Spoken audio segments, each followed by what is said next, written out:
Once upon a time, in the cozy town of Sugarville, three friends named Ella, Max, and Benny discovered a golden ticket floating in the breeze.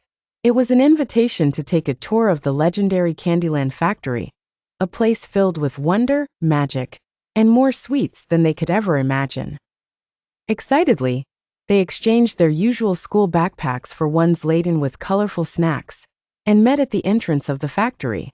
It towered like a castle in front of them, decorated with candy canes and lollipops as tall as trees. As they entered through the shimmering peppermint doors, they were greeted by Mr. Jellybean, a cheerful, round man dressed in a vibrant candy-striped suit. "Welcome, young adventurers, to the sweetest place on earth," he exclaimed. "Follow me, and you'll get a taste of wonders." He led them through the Jelly River, where gummy bears paddled along the strawberry-flavored banks. "If you're lucky, one might let you hop on for a ride," whispered Benny to Ella. Further in, they reached the chocolate falls, where chocolate poured like an endless waterfall. Mr. Jellybean handed each a spoon made of candy. "Best scoops you'll ever taste," he promised. The trio filled their tiny candy buckets as they journeyed through Cupcake Canyon, admiring how the hills were topped with whipped cream and sprinkles. "It's like a dream," shouted Max, who couldn't resist licking a sprinkle-covered hill. As they continued their exploration, they passed through the candy corn forest, a magical place where sparkles hung like stars.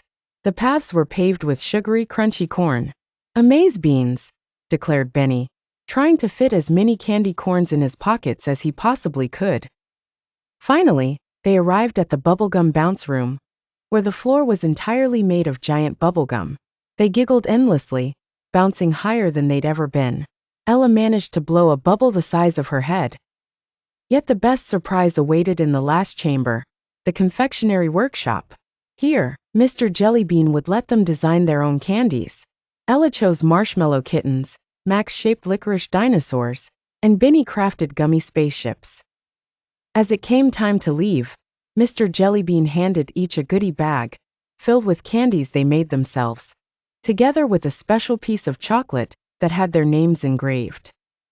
"Remember, the sweetest adventures are shared," said Mr. Jellybean, waving them goodbye as they skipped out of the factory, filled with chatter and smiles. And indeed, the story of their visit to Candyland Factory became their favorite tale to share, reminding them that the sweetest things in life are the ones they experience together.